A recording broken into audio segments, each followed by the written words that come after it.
Pack your bags. You are about to set sail aboard the Queen Mary.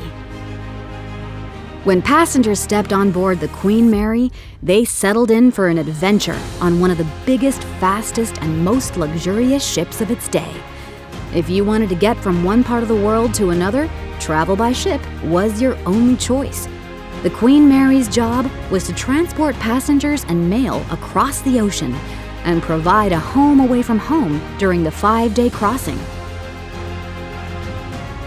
From 1936 to 1967, she crossed the Atlantic Ocean 1,001 times, speeding up to 30 knots between Southampton, England, and New York City in the United States. This floating city provided for every need of her passengers and crew. She could carry more than 2,000 passengers, and she employed another 1,000-plus crew members. With so many people on board, you could think of her like a floating city. In order to keep everyone on board happy, the ship needed to work like a community. The Queen Mary crew members worked to meet the needs of her passengers and to make them feel comfortable during their voyage. Just imagine feeding all of the passengers and crew. Before leaving port, the ship had to stock its storerooms with food and supplies to last the entire crossing, since there was not opportunity for restocking at sea. To feed all the passengers, the Queen Mary was loaded with 70 tons of meat, 2,000 pounds of cheese, 500 pounds of breakfast cereal, 800 bottles of pickles and olives, 5,150 pounds of bacon, 70,250 eggs, 300 boxes of apples, 4,000 gallons of ice cream. In a single trip, the Queen Mary's staff of chefs, cooks, butchers, and porters prepared 40,000 meals. Keeping this floating city in tip-top shape required reliable crew working around the clock. Young bellboys were attentive to the needs of passengers. Stewards and stewardesses kept the rooms clean and helped keep the ship tidy. Ship officers and engineers navigated a safe crossing and ensured the ship was running efficiently.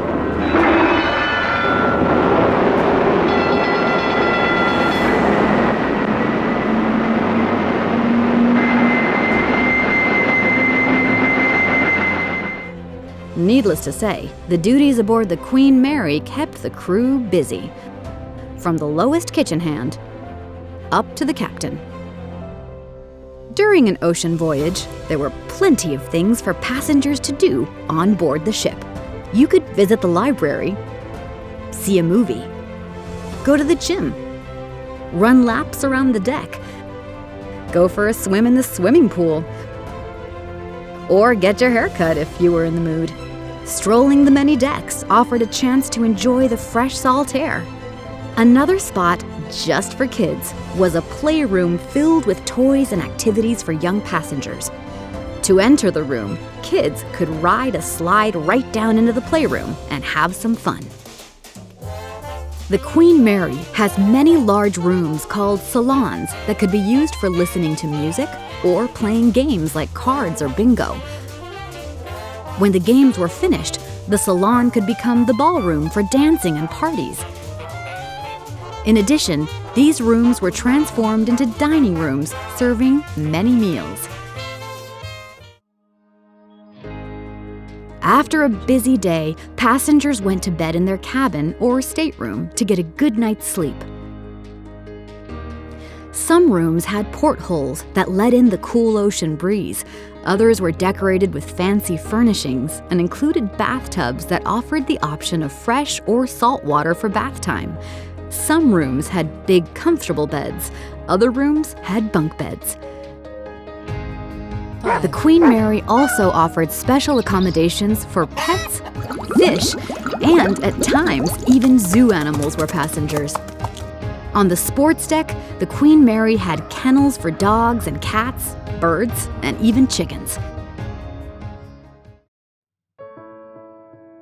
After years of travel and ocean adventures, the Queen Mary is officially retired from ocean travel, and she rests right here in sunny Long Beach.